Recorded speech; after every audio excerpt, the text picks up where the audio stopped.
With this really tall cane here, it's one of our tallest grasses out here. This is going to be roseau cane, and this is, or pragmatis is a scientific name. Up north, it's a bad invasive plant.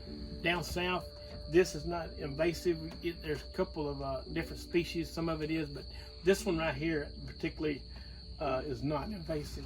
This black needle rush, or juncus grass, you know, it makes up 60% of our marsh area here on the Gulf Coast. And this is the one that you look out across our vast marshes, and this would be the one that you see the most. This is the bulltongue airheads, or the duck potatoes. Indians called it waputu. See the starch coming out of it? It's real starchy roots. The Indians would actually take the starch out of this and make their bread out of it. And you could actually probably roast it, probably even like potato or something like that. Look at that. This is called tape grass, and look, ain't that neat? Looks like a piece of tape. This has got all kind of little critters that live in it. You'll see snails up in it. You'll see little pipefish, all kind of little fish that gets up in it. But your shrimp and your crabs like to hide up in it. And this is a good habitat for your little shrimp and crabs.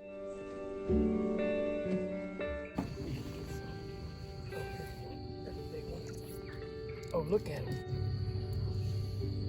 These snails is going to be, this tape grass is very important for these snails too. Look at all of them. You know, they're kind of like little farmers. They actually go up and down your stems and they dig little grooves, and they're eating algae and bacteria and stuff off of this plant. So that's very important. All this stuff will rot and put good nutrients back out in.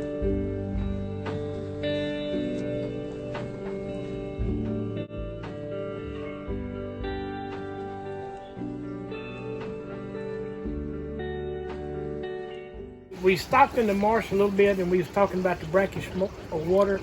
Well, now we're in fresh water.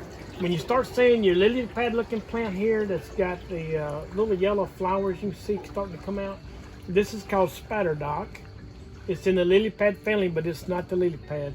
And it's not, it's native, it's not invasive like the lily pad neither. Especially when you start seeing your trees and you know we transition out of brackish water, we're in our fresh water now. That's pretty much the only thing that's different than a marsh and a swamp is the swamp has trees and the marsh don't.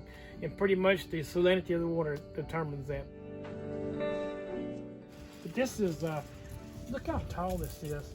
This is your giant cut grass, and it kind of resembles the wild rice, but matter of fact, some of the books call it southern wild rice, but it don't get the seed head as big as the wild rice. This is a Yopon holly. This is a southern plant. It likes the water right around the Gulf Coast, all the way around to the Carolinas on the East Coast. This plant grows, and it's kind of like a weed here, but this is one that the Indian, this was their drink of choice. This was what they call black drink or Asa. They would actually let it ferment and make kind of like a beer out of it. But in some of your French journals, they actually mentioned that the Pascagoula tribe would go without eating for they would drink. They would drink it in the morning time and evening time, kind of like we would our coffee.